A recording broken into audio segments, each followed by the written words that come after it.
What a head, son! What a head! How's it, guys? This is Dayvy, FPL, and welcome back to the Fantasy Premier League video here on my channel. Now in this video, I'm going to take you guys through my team selection plus ultimate guide for the upcoming Game Week 14. So just because of the quick turnarounds from Game Week 13 to 14, there's not a lot of time between the two deadlines, and I don't want to force you guys to watch too many of my videos just to get my thoughts about Game Week 14. So what I decided to do was combine both the two videos for the upcoming game week into one to create almost one mega video. Now this video might be slightly longer than usual, so what I've decided to do is down in the video description below, as well as on the navigation bar, you guys can use the timestamps to go to that specific section that you want to talk about. Now I hope that the majority of you do watch the entire video, but I can understand that you busy people and might just want to know about Jota, Foden, what my thoughts are, so you guys can skip to those and you can use the video description or just use the navigation bar as I said. Just to give you guys some overview of this specific video, just maybe put some context out there, we're going to start off with the team selection components, which are going to revolve around my own specific team. Game Week 13 review, seeing how the team got on. We're then going to move on to my transfer plan / team selection for the upcoming Game Week 14. And then we're going to jump into the ultimate guide portion. We're going to talk about Phil Foden, what you guys should be doing with him if you do own him, as well as should you buy Jota for a hit for the upcoming Game Week 14. Then to wrap the video like we usually do, I'm going to talk about my 3 favorite captaincy options and then the 3 highest predicted scorers from Fantasy Football Fix to give you guys some context about who you should be captaining for the upcoming game week. So that's something you guys are interested in, sit back, relax, and let's get straight into it. So as I mentioned, a really quick turnaround from Game Week 13 to 14. So I want to give you guys a reminder that there is going to be a deadline on Tuesday morning, afternoon, evening, wherever you guys are around the world. If you guys are forgetful, please put in your diary, or better yet, just put my notifications on for either Twitter or YouTube, or maybe even both, because when I do go live for the deadline stream, that'll give you guys a nice little notification on your phone or PC, whatever, that the deadline is an hour away. You guys can also just tune into the deadline stream if you want to. Going to be going over my final thoughts. And the reason why the deadline stream is going to be quite important this specific week is that the press conferences are happening today and tomorrow. So yes, we still will be getting that injury news tomorrow, which is going to be Tuesday. So in the deadline stream, I'll be doing kind of a wrap up of the injury news, and I'll be taking you guys through. If I do make a transfer, it probably will be in tomorrow's deadline stream. So hopefully this serves as a reminder for you guys about the Tuesday deadline and also the deadline stream, which I hope to see you guys there. Otherwise, just pay attention to this press conferences happening today and tomorrow to get the latest injury news as possible. But now going on to our Game Week 13 team review, and to be honest, it was quite an actual good game week. I know Game Week 13 has a little bit of a superstition because of the number 13, but luckily for my own team, it was going to be a green arrow, and it was about a 30k green arrow to about the 130k mark. It's not the biggest green arrow in the world. Unfortunately, the Sunday games were really not good for my own FPL team. I think come the Saturday, the end of those Saturday fixtures, we're sitting in the top 100k. It was kind of the opposite on Sunday, where hardly any points came our way, but I'll be talking you guys through that when I talk about each specific player. I'm going to start off with the bench because we actually have a big talking point on the bench, or at least 2 of them. The first one's going to be the injury to Ben Foster. So a groin injury, currently 25% to play the upcoming Game Week 14. So wish the best of luck to Ben Foster on the recovery from that. Luckily Sanchez came in clutch this week, but as I said, hopefully Ben Foster comes back and gets us those FPL points like he did the last couple game weeks. Adam Armstrong against Liverpool, as expected, only scoring 2 points. That's why I had him on the bench, but he actually did look quite good. I mean, Southampton, although they didn't end up scoring, they actually had a couple of chances, and I won't be saying this because I'm a Liverpool fan and I watched the game, but if you guys did watch the game as a neutral, you would have seen that Southampton actually had a lot of attacking threat, and that's why I'm actually a little bit happy that I do still own Armstrong, because he looked quite lively. Unfortunately, no FPL points came his way. But the big talking point definitely going to be summing up that Sunday of FPL, or at least Game Week 13, was going to be the cancellation or postponement of the Spurs versus Burnley fixtures. Yes, Harry Kane sitting nicely on our bench there. No, he wasn't rotated or rested. He actually didn't even have a fixture in Game Week 13, so he's on our bench with 0 points. Super annoyed at that because Kane has a lot of value in him. I was expecting at least a couple of points from him after that pretty dismal performance against Leeds in Game Week 12, but it's annoying, but we're going to have to deal with it and take it on the chin. The final player on our bench is going to be Douglas Luiz, who actually did feature for Aston Villa. Came off the bench after that injury that he's had these past couple game weeks, but he did pick up a yellow card. Might have even got red carded at the end of that fixture after fighting with a couple of people. So I'll take the 0 points, to be honest. At least it wasn't negatives and he didn't come on. But now going on to where the 60 points, that was going to be the overall points for Game Week 13 for my own team. It's going to start off with Sanchez, kind of pulling his weight massively here after Ramsdale picking up that clean sheet. And I don't think he got a bonus point. I think he only got 1 save point. So that was going to take him to 7. And now Sanchez got the bonus point as well. So that took him to 8. So really happy that Sanchez managed to outperform Ramsdale as the highest owned kind of goalkeeper in the top 10k. I got to kind of compete with those Ramsdale points. And against Newcastle, that was pretty much a guaranteed clean sheet from Arsenal's point of view. Talking about that guaranteed clean sheet, that's why I played Ben White, was on my starting 11 from the beginning, didn't come off the bench. He only amassed a 6-point appearance, was kind of in and around those bonus points, but at the last kind of minutes, fell out of them quite drastically. So only the 6 points here with the clean sheet. And then I'll move on to the right-hand side with Trent Alexander-Arnold picking up an assist and also a clean sheet. So a little bit of extra points there from the Liverpool side of things. Maybe a little bit fortunate to keep the clean sheet. I thought Southampton were actually pretty good in that fixture, but they were definitely better defensively than these other sides. I don't even think I can say that about the Man City assets because it seemed like they were on track to get a clean sheet. But what happens? Lanzini scores an absolute banger in the 94th minute, and that wipes out my double Man City clean sheet yet again. It seems with Diaz, Cancelo's been getting me some points to be honest, but with Diaz, his rotation, and then also the lack of clean sheets from his point of view have really been annoying. And I think over the past couple game weeks, he's only amassed about 5 points for my team, I think. So to say I was a little bit annoyed, a little bit salty would be an understatement after seeing that result, as apparently Man City did quite well defensively just in those final seconds. They had a little bit of lapse of concentration and Lanzini scored the volley. The final defender to talk over is going to be Reece James. After quite a lot of controversy over the Chilwell injury, lots of people asking about James or Alonso, who to bring in. James did pick up a yellow card, which meant he only returned 1 point after conceding to United. To be honest, I wasn't really mad about that. I did think United would score in this fixture. That's why I didn't kind of want to go for that double up in the Chelsea defense. Going forward, that could be a proposition that we do go for. Instead of a double Man City defense, we go for double Chelsea. But I'll talk about that a little bit later on in the transfer plan. So overall, from the defensive point of view, we had some nice performances with Sanchez, White and Trent. Unfortunately, with the big hitters such as Reece James, Cancelo and Diaz, the points did not come about.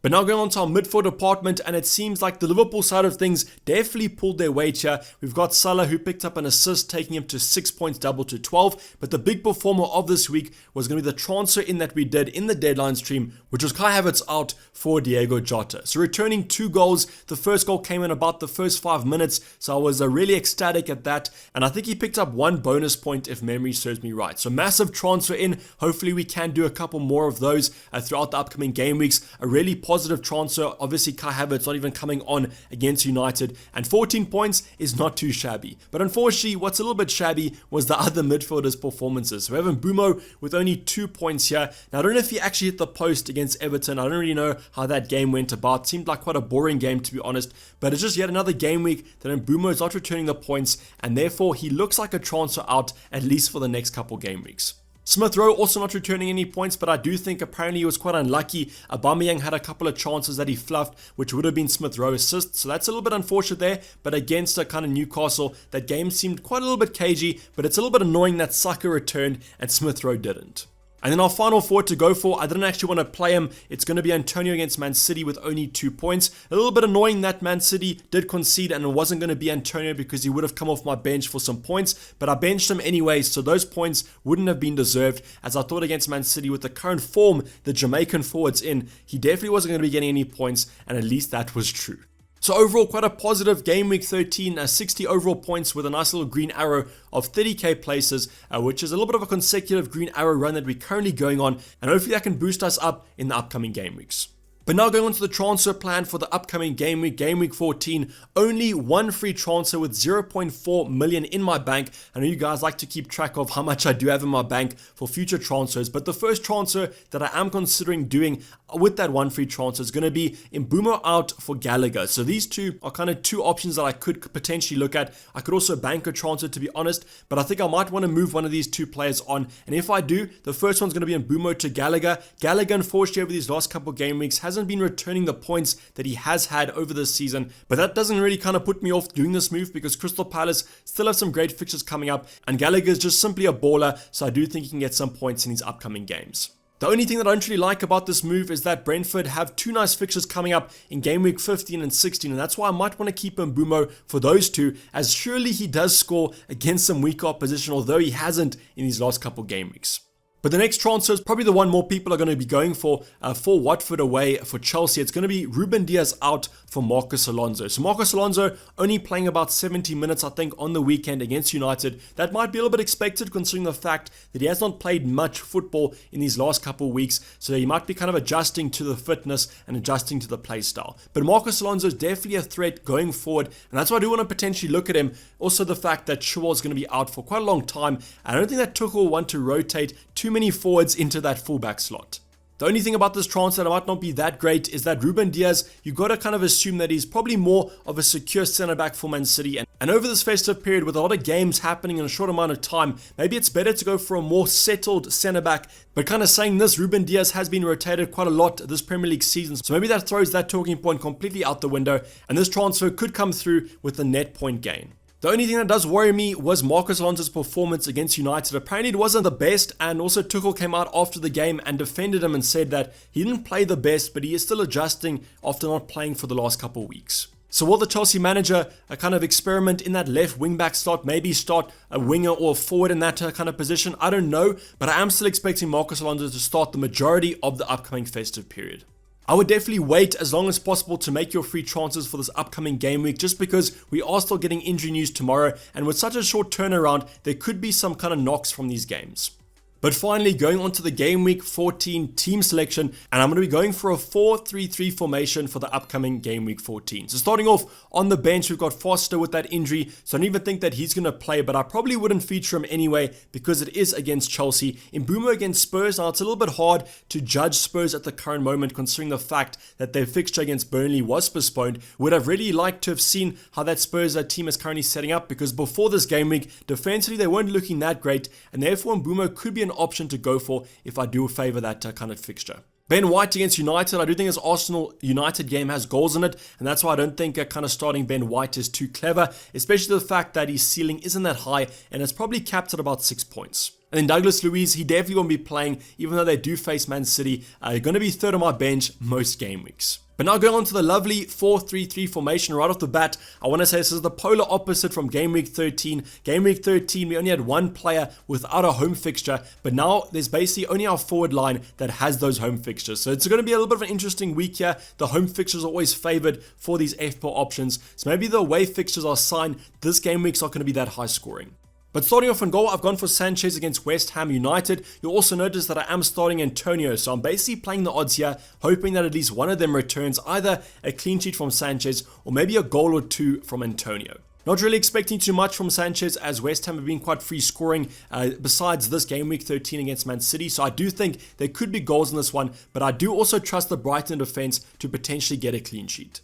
We then move on to the template back three of Reece James, Cancelo and Trent. All three of these players have the potential to get attacking and defensive returns this week. Reece James taking on Watford, which is arguably the best fixture of Game Week 14 potentially, besides maybe the Norwich fixture for Newcastle. But James, there is a potential for him to get rotated in this game, and that seems to be the talk of the town currently on FPL Twitter and FPL Reddit, is that there could be a rest here for James considering the fact that he started so many minutes in these past couple game weeks.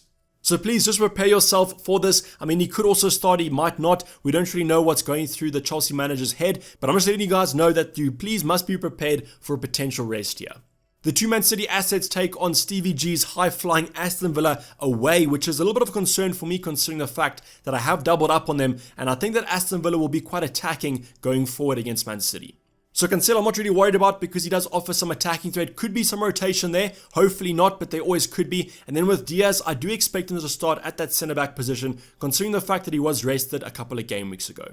The final play is going to be Trent against Everton. Now this game is going to be the perfect game for Everton, currently not playing that well, but against their rivals, if they beat Liverpool, get a draw against Liverpool, all will be forgiven. And that's why I think this game is going to be quite a cagey one, as these Merseyside derbies have the potential to be. But with Trent, like these other options, always has that attacking threat going forward. So maybe if he doesn't keep a clean sheet, there could also be some attacking returns in Game Week 14. But now going on to midfield department, I'm going to start off with our perma captain, Mo Salah. Now against Everton, not been playing well. Defensively over these past couple of game weeks, have been keeping it quite tight. So I'm a little bit worried about the captaincy, but I still do think in that Merseyside rivalry, there could also be some goals in this one. And that's why Mo Salah, on the current form that he is on, I'm not betting against him. Jota will definitely play after his 2 goals against Southampton. Also was taken off before the hat-trick to make sure that he's rested for Wednesday, and that's why I think that he definitely will play, and I'm just hoping for some more returns from him. Smith Rowe against United, tough game there, but as I mentioned, I think there is going to be goals in that United-Arsenal game, and that's why I think I would rather start Smith Rowe over someone like a Ben White or an Mbeumo. But finally, going on to our front line, the 3 home fixtures. Going to start off with Harry Kane. Now, the thing about Harry Kane, although the game was postponed, he should be well rested after starting in the Conference League last week. And therefore, against Brentford, a side that's also been struggling slightly, I do also worry though, because Brentford have been better against the stronger opposition. Now, whether you classify Spurs to be a stronger opposition, I don't really know. But this could be a game that maybe Kane bangs in, or he gets 0 points like he did in game week 13. I still do have hope for the English striker though, but these game weeks are kind of a narrowing down of the good fixtures, and taking out Vardy for him is looking like a massive regret after Vardy getting those 2 goals against Watford in game week 13. Adam Armstrong, a little bit of a differential in that top 10k, a relatively good game against Liverpool, though that Liverpool defense is quite sturdy and Van Dijk is a giant to go up against, so therefore I'm hoping against Leicester's side that have been struggling defensively quite a lot this season, that Adam Armstrong can hopefully return that differential point. Southampton also look to bounce back after that loss to Liverpool, and this is a home game, so therefore I hope that kind of boosts Adam Armstrong's confidence. And then finally, Antonio, a player that we kind of have touched on. I am starting Sanchez and Antonio, so hopefully we do get at least 1 return from either of them. But Antonio, I'm actually quite worried about because West Ham are scoring as they have in previous game weeks. Don't really look at the Man City game because that's a really tough game to kind of judge. But the previous game weeks, they scored 3-4 goals, and Antonio wasn't involved in any of them. So this is going to be a tough situation to kind of be in because we kind of too far into it to sell him, and the fixtures are kind of turning quite quickly for West Ham, and therefore at least I hope for some confidence in this Brighton game. But this is going to be the team without any transfers done, so if we do make a transfer, whether it be the kind of Gallagher in for Mbeumo or the Diaz in for Alonso, I think the structure of the squad will stay the same with the 4-3-3, and then I might just switch Smith Rowe out or Ruben Diaz obviously for Alonso. But now going on to the ultimate guide portion of this video, and I asked over on my Twitter page at Dayvy FPL for questions for the upcoming game week 14. A lot of them revolved around Phil Foden. Should you guys sell him? Should you bring him in? What's the jazz with the English midfielder? So the first thing that I will mention is please just wait for the Pep Guardiola press conference coming up tomorrow. I think he is going to speak tomorrow, but I might be wrong on that one. But hopefully we do get more news about Phil Foden, because the thing that surprised me a little bit was that he wasn't even on the bench for Man City in game week 13. Now I know that he wasn't at full fitness. Apparently he potentially was training individually, and on Saturday he could have played with the team, but we don't really know what the whole situation is currently. And as I said, a little bit worrying that he wasn't even on the bench, because that shows you that he wasn't fit for the game, and there might be kind of a resurgence of the injury that he did have in training. So unfortunately, I think that game week 14 will come too soon for Foden unless Pep comes out and says tomorrow that he will start. He just was rested a little bit, or maybe he was ill or something like that. But unless he says that, I think that it's probably going to be a sell for Phil Foden. And what you guys can do is there's multiple options at Man City now that you guys can also go for. But if Pep does say that Foden is recovering, and I would recommend if you guys have someone on your bench that could play and you could bench Foden, I probably would keep him because these fixtures coming up for Man City are excellent. And I do think if Phil Foden's fit, he starts in that Pep Guardiola starting 11. But as I said, if Pep doesn't give us a positive update, I do think someone like a Gundogan, someone like a Bernardo Silva, if you don't have a Jota, that could be a nice move to do. Those are really simple moves to do that I think will yield some returns in these upcoming game weeks. So to kind of wrap up this talking point, I wouldn't be selling Foden if Pep gives us a positive update, as I do think he has a massive potential over this festive period. But if Pep says that he will be missing game week 14 as we are expecting, I would probably move him on for either a Man City midfielder or for Jota. And now coming on to Diego Jota, as you mentioned, for Phil Foden, could be a simple move to do. I think if it is a free transfer, it's kind of a no-brainer to be honest. But what's the answer to bringing in Jota for a hit? Now I'm going to be giving you guys the get out of jail free card of any FPL content creator. I'm going to tell you guys that it's situational. I know that might be a little bit of a hard answer to get because every team is different, but that's literally what this comes down to. And what I'm talking about is Jota out for a hit all depends on your own team structure and who you're taking out. So let me give you an example here. If you're going to come to me and say, should I sell Son to Jota for a hit? I probably would tell you no, because I never like to mess with kind of uncertainties. And what I mean with uncertainties is that in FPL, it's such a luck-based game that you always want to get the variables as low as possible. And I would never take out a player with a good fixture for another player with a good fixture for a hit. But I still do think that Jota is a great option to get in, and if you guys have to take a hit maybe to get a full starting 11, or maybe your player that you're taking out has bad fixtures, I 100% would do it. And the reason I'm saying that is that in the long term, Jota is a great option to get, even heading into that AFCON period. So let's say Firmino comes back late December, Jota will still be an option because Mo Salah and Sadio Mane leave in Jan to AFCON. And with the current form that Jota is showing, he looks to be on great form, great confidence, and with his upcoming fixtures against Everton, Wolves, his old club, and Aston Villa, I am looking at some points for Jota, to be honest.